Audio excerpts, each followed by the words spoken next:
Hi மக்களே வணக்கம். இப்போ பார்த்தீங்கன்னா, பிக் பாஸ் சீசன் முடிஞ்சோனே எல்லா கண்டஸ்டன்ட்டும் பார்த்தீங்கன்னா, என்ட்ரி குடுக்க ஆரம்பிச்சிருக்காங்க. இதில வந்து நம்ம கானா வினோத் வந்து நம்ம பார்வதிய பத்தி ஒரு சில விஷயங்கள் சொல்லியிருக்காரு. ஸோ அதுதான் இப்போ பார்க்க போறோம். நம்ம ஃபர்ஸ்ட்லேயே தெரியும் கானா வினோத், அமித், பார்வதி, கமருதீன் இந்த 4 பேரு ரொம்ப ட்ரூ ஃப்ரெண்ட்ஷிப்பா இருந்தாங்க உள்ள. அவங்க வந்து ஒரு சில விஷயங்கள்ல வந்து பார்வதியும், கமருதீன் சண்டை போடும்போது, அவங்க 2 பேருக்கு நெறைய அட்வைஸ் பண்ணிட்டு, "இப்படி இருக்காதீங்க, இப்படி இருங்கன்ற" மாரி நெறைய சொல்லியிருக்காங்க. சண்டைய வந்து விலக்கி விட்டுருக்காங்கன்னு தான் சொல்லணும். அந்த கார் டாஸ்க்ல வந்து பார்த்தீங்கன்னா, பார்வதி, கமருதீன் மேல பயங்கர கோவத்தின் உச்சத்துக்கே போயிட்டாரு நம்ம வினோத். அப்போ வந்து பயங்கரமா திட்டியிருப்பாரு. அதுக்கப்புறம் பார்வதிக்கும், நம்ம வினோத்துக்குமே ஒரு சண்டை வந்திருக்கும். "நீ தான் காரணம்ன்னும்போது, என்ன மட்டும் ஏன் அப்படி சொல்ற? நீ அந்த கேங் கூட சேர்ந்துட்டன்ற" மாரி பார்வதி நம்ம வினோத்த சொல்லியிருப்பாங்க. வெளில வரும்போது கூட பார்த்தீங்கன்னா, கமருதீன்ட்ட சொல்லுவாரு, "வெளில போயிட்டு இவகிட்ட மட்டும் பேசாத. அவ தான் உன் வாழ்க்கைய கெடுத்துட்டான்ற" மாரி எல்லா பழியும் தூக்கி பார்வதி மேல போட்டிருப்பாரு. சரி நம்ம நெனச்சோம், ஓகே வினோத் இதுக்கப்புறம் வந்து பார்வதிட்ட பேச மாட்டாருன்னு. பட் ஆனா அந்த ஃபினாலேலயே வந்து பேசினாரு. ஓகே எப்படி இருக்குன்னு பேசி நார்மலா பேசினாங்க. அதுக்கப்புறம் பார்த்தீங்கன்னா, அப்பப்ப சொல்லுவாரு. கமருதீன், பார்வதி அவங்க 2 பேரும் லவ் பண்றாங்க. என்ன பண்றது? அது கேமோட முடிஞ்சு போச்சு.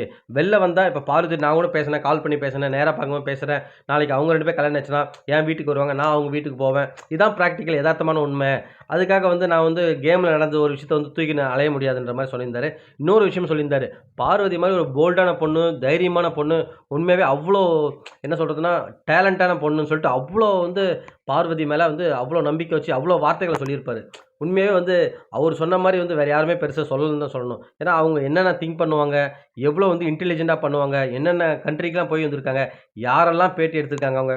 ஸோ யார் கூடலாம் பழகியிருக்காங்கன்னு சொல்லிட்டு, அவ்ளோ வந்து நுணுக்கமா அவர் வந்து தெரிஞ்சு வச்சு பார்வதிய வந்து ஆஹா, ஓஹோன்னு சொல்லிட்டு புகழ்ந்திருந்தாரு. ஸோ உங்களுக்கும் பார்வதிக்கும் மிஸ் அண்டர்ஸ்டாண்டிங் இருந்துச்சுன்னா ஆமா அது கேமோட முடிஞ்சு போச்சு.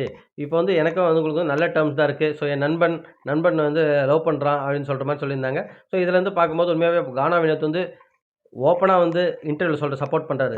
பார்வதிய எனக்கு பிடிக்கும். அந்த ஒரு இன்சிடென்ட் தவறுன்ற மாரி சொல்லுவாரு. அதுவும் இல்லாம அங்க உள்ள இருக்கும்போதே பார்த்தீங்கன்னா, சாண்ட்ரா நடிக்கிறாங்கன்னு அப்பவே அவர் கண்டுபிடிச்சுட்டாரு ஒரு சில விஷயங்கள்ல. அதையும் சொல்லியிருப்பாரு. நான் தான் மொத அங்க கண்டுபிடிச்சேன்னு சொல்ட்டு.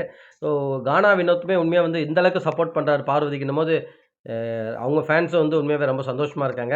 ஸோ இப்ப பார்வதிக்கு எல்லாருமே ரொம்ப சப்போர்ட் பண்றாங்க. இதுல கானா வினோத் பண்ணது உண்மையாவே ரொம்ப ஹைலைட்டா இருக்கு. அவங்க ஒய்ஃபும் பார்த்தீங்கன்னா, அந்த வாட்ஸ்அப் ஸ்டேட்டஸ்ல பார்வதி பேசுனதெல்லாம் வந்து வினோத்த பத்தி சொல்றது, அவங்க நார்மலா பேசுனதெல்லாம் வந்து ஸ்டேட்டஸா வச்சிருக்காங்க. ஸோ இதுலருந்து பார்க்கும்போது என்னன்னா, பார்வதி இன்னும் நம்ம கானா வினோத் ஃபேமிலி, பார்வதி, கமருதீன் இவங்க வந்து பிரிக்க முடியாதுன்னு சொல்லிட்டு நல்லாவே தெரியுது. உங்களுக்கு என்ன தோணுதுன்னு சொல்லிட்டு கமெண்ட் செக்ஷன்ல கமெண்ட் பண்ணுங்க மக்களே. மீண்டும் அடுத்த வீடியோல உங்கள சந்திக்கிறேன். நன்றி.